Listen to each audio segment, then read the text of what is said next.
ये कहानी एक साधारण मछुआरे एरिक की है जो रोज की तरह अपनी छोटी सी नाव लेकर समुद्र में मछलियां पकड़ने निकलता है। लेकिन उस दिन परिस्थितियां अचानक बदल जाती हैं। मौसम साफ होने के बावजूद कुछ ही मिनटों में चारों तरफ घनी धुंध छा जाती है और वह रास्ता भटक जाता है। तभी एरिक को दूर पानी में एक पुरानी और सुनसान सी नाव तैरती दिखाई देती है। उत्सुकता से वह अपनी नाव उस जहाज के किनारे बांधता है और अंदर जाकर देखने का फैसला करता है। अंदर कदम रखते ही उसके रोंगटे खड़े हो जाते हैं। पूरा जहाज बिल्कुल खाली, कोई आवाज तक नहीं, बस एक ऐसा डरावना सन्नाटा जो दिल की धड़कनें बढ़ा दे। अजीब बात यह थी कि जहाज पर सब कुछ बिल्कुल ताजा और व्यवस्थित था। खाना रखा था, बर्तन साफ थे, कपड़े सही से रखे हुए थे और कई जगह ऐसा लग रहा था जैसे अभी कुछ देर पहले कोई इंसान यहाँ मौजूद था, लेकिन वहाँ कोई नजर नहीं आ रहा था। एरिक जहाज के इंजन को चालू करने की कोशिश करता है, लेकिन वह बिल्कुल जवाब नहीं देता। इतने बड़े समुद्र में एक खाली जहाज से आमना सामना होने पर वह और भी परेशान हो जाता है। वह दूरबीन से आसपास देखने की कोशिश करता है,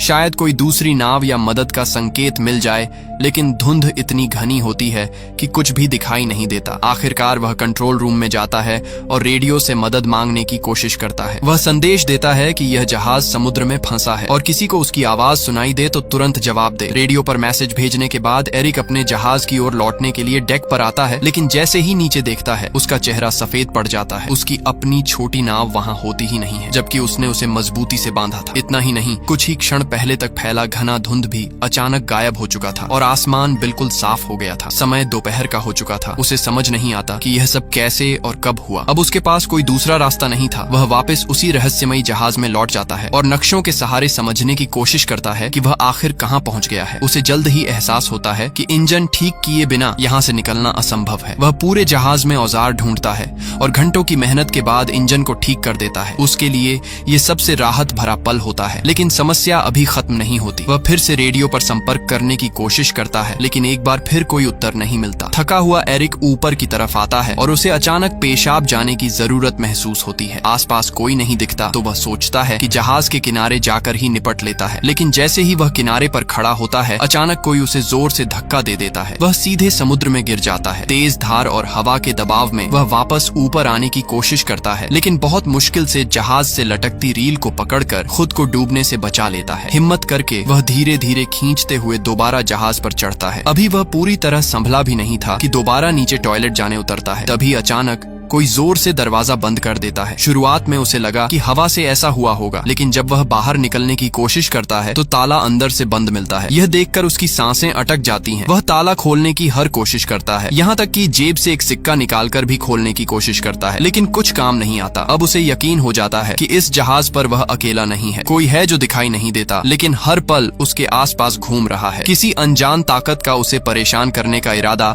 साफ नजर आने लगता है। वह जोर से चिल्लाता है, जो भी हो कृपया दरवाजा खोल दो, मैं सिर्फ देखने आया हूँ। लेकिन उसे कोई जवाब नहीं मिलता। डर और बेचैनी के बीच वह केबिन की ओर बढ़ता है और वहाँ पहुंचकर जो देखता है उससे उसकी रीढ़ में सिहरन दौड़ जाती है। फर्श पर खून के धब्बे, माहौल इतना डरावना कि कोई भी सामान्य इंसान वहाँ से भाग खड़ा हो। लेकिन एरिक हिम्मत जुटाता है, एक कैंची उठाता है और दरवाजा खोलने की कोशिश करता है। तभी अचानक पूरा जहाज जोर जोर से हिलने लगता है। ऐसा लगता है जैसे कोई बड़ा हादसा होने वाला है। वह डर के मारे ऊपर की ओर भागता है और एक खिड़की से बाहर झांकता है। सामने दूर से एक विशाल कार्गो जहाज उनकी दिशा में तेजी से आता दिखाई देता है। उसकी सीधी टक्कर इस जहाज से होने वाली थी। एरिक समझ जाता है कि अगर टक्कर हुई तो वह जिंदा नहीं बचेगा। वह किसी तरह ध्यान आकर्षित करने की कोशिश करता है। अपनी शर्ट उतारकर जोर जोर से हवा में लहराता है, लेकिन इतना विशाल जहाज उसे देख ही नहीं पाता। अब उसके सामने एक ही रास्ता बचता है, जहाज को रोकना। तभी उसकी नजर खिड़की के पास लटकी एक लंबी रस्सी पर पड़ती है। वह तुरंत एक उपाय सोचता है। रस्सी को बांधकर वह उसे पानी में फेंक देता है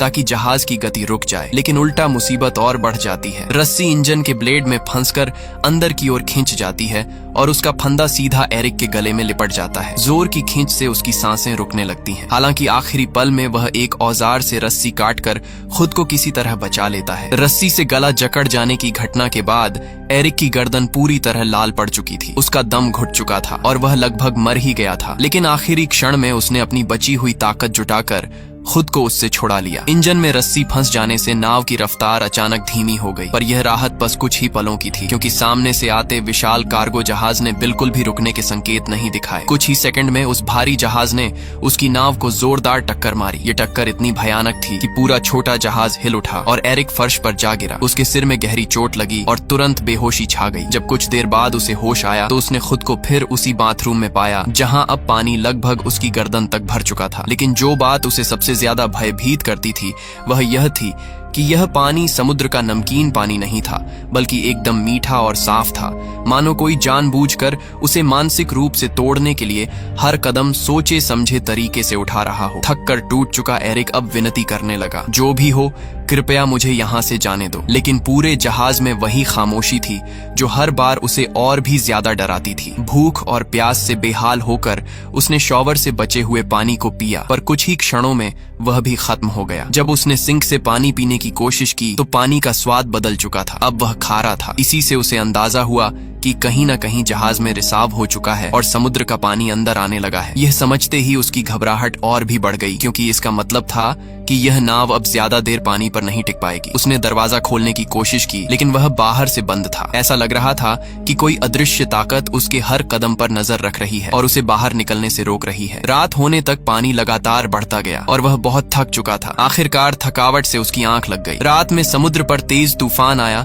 जिसने जहाज को भीतर तक हिला दिया और एरिक को कई नई चोटें लगीं। सुबह जब उसकी आंख खुली तो पानी उसके चेहरे तक आ चुका था। मात्र कुछ ही इंच और वह डूब जाता। तभी अचानक उसे किसी ताले के खुलने जैसी एक धीमी सी क्लिक सुनाई दी। उसने जैसे तैसे हैंडल घुमाया और उस पल पानी का दबाव इतना भयानक था कि दरवाजा पूरी तरह टूटकर नीचे गिर पड़ा। इसी तेज बहाव ने उसे बाहर निकलने का मौका दिया और वह किसी तरह जहाज की छत तक पहुंच गया ताकि ताजी हवा में सांस ले सके। अब उसे पूरा यकीन हो चुका था कि यह जहाज सामान्य नहीं था। कोई अदृश्य दुष्ट शक्ति इस जहाज को नियंत्रित कर रही थी और किसी कारणवश वह उसे छोड़ना ही नहीं चाहती थी। शारीरिक और मानसिक दोनों रूप से वह टूट चुका था। नीचे की ओर पानी लगातार बढ़ रहा था और जहाज कभी भी डूब सकता था। इसी भय के बीच उसे एक तरीका सूझा। उसने जहाज में पड़े एयर बैग्स और टूटा हुआ बाथरूम का दरवाजा उठाया और उनसे एक छोटा सा राफ्ट तैयार किया। फिर उसने उसे अच्छी तरह बांधकर मजबूत बनाया और जहाज से खाना पानी और औजार इकट्ठा करके राफ्ट पर रख दिए। बिना पीछे देखे वह उस जहाज को छोड़कर राफ्ट पर बैठकर समुद्र में आगे बढ़ने लगा। लेकिन कई घंटे बीत जाने के बाद भी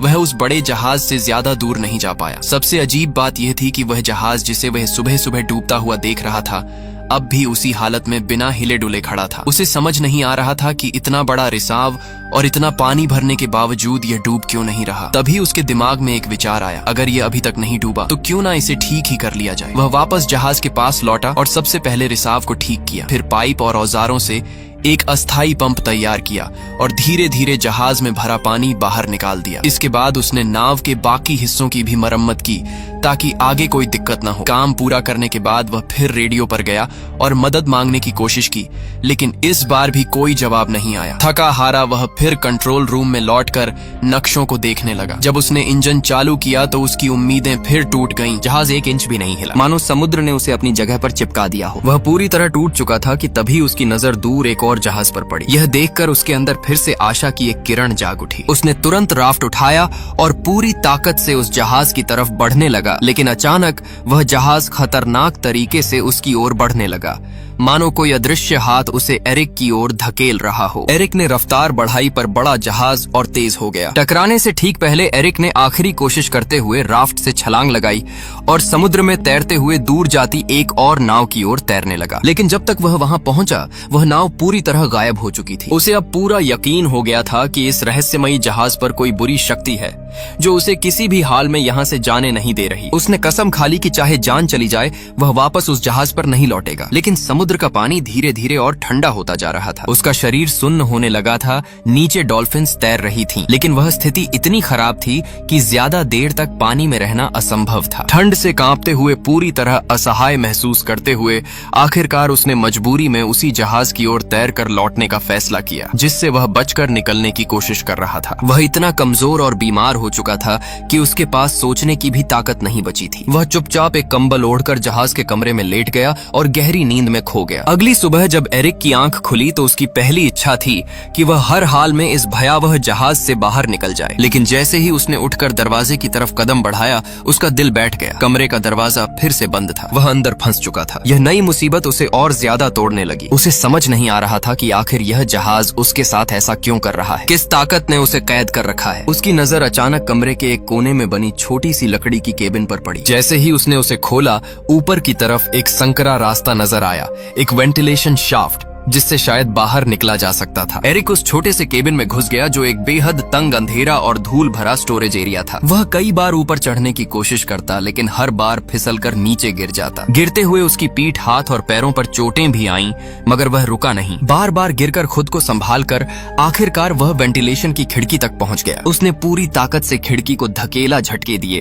पर वह जरा भी नहीं हिली। ऐसा लग रहा था जैसे किसी ने जानबूझकर उसे बाहर से कसकर बंद कर दिया हो। इसी बीच उसे एहसास हुआ कि इस बंद जगह में हवा भी कम होती जा रही है। सांस लेना मुश्किल होता जा रहा था। वापस नीचे जाने का रास्ता भी दरवाजे के बंद होने की वजह से खत्म हो चुका था। अब उसे लगने लगा कि शायद यही उसकी आखिरी जगह बन जाएगी। उसी समय फिर से वही रहस्यमयी क्लिक की आवाज गूंजी, ठीक वैसी ही आवाज जिसे वह पहले भी कई बार सुन चुका था। और उसी क्लिक के साथ वेंट की खिड़की अचानक खुद ब खुद खुल गई। एरिक ने एक पल भी बर्बाद नहीं किया और तेजी से बाहर निकल गया। बाहर की ठंडी ताजी हवा उसके फेफड़ों में भरते ही वह थोड़ी देर के लिए शांत हो गया। जब उसने ऊपर से नीचे झांक कर देखा तो उसे समझ आया कि यह जहाज खुद ब खुद एक छोटे सुनसान से द्वीप की ओर बढ़ रहा है। उसके मन में हल्की सी उम्मीद जागी, शायद यह उसका मौका था इस अभिशप्त जहाज से छूटने का। जैसे ही जहाज किनारे लगा, एरिक तुरंत नीचे उतरा। जमीन पर कदम रखते ही उसे लगा कि इस पूरे रहस्य के पीछे जरूर इसी द्वीप पर कोई छिपा हुआ है। गुस्से में उसने रास्ते से एक लकड़ी का डंडा उठाया और चारों ओर तलाश शुरू की। लेकिन कुछ ही देर में उसे एहसास हुआ कि यह द्वीप पूरी तरह बंजर है। न कोई झोपड़ी, न कोई आग के निशान,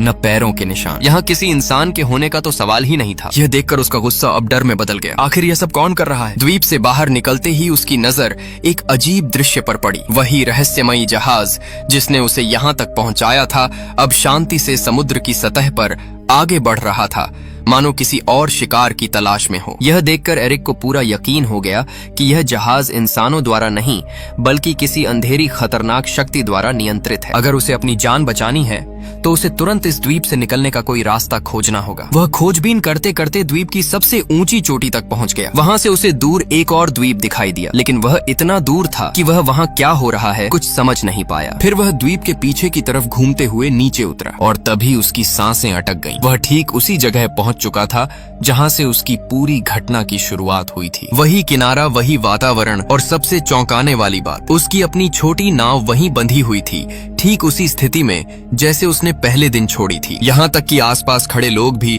वैसे ही सामान्य तरीके से अपना काम कर रहे थे जैसे कुछ हुआ ही न हो। एरिक अवाक रह गया। उसे यकीन नहीं हुआ कि वह जो कुछ झेल कर आया, डर, जहाज का रहस्य बंद कमरे, आवाजें, मौत के खतरे और यह सुनसान द्वीप, क्या सब सच था या किसी भयानक भ्रम का हिस्सा? लेकिन उसके जख्म, उसकी थकान, उसकी सांसें और उसका अनुभव साफ साबित कर रहे थे कि यह कोई सपना नहीं था। अब सवाल यह था, उसकी नाव वहां दोबारा कैसे पहुंची और इस रहस्यमयी द्वीप का असली सच क्या है?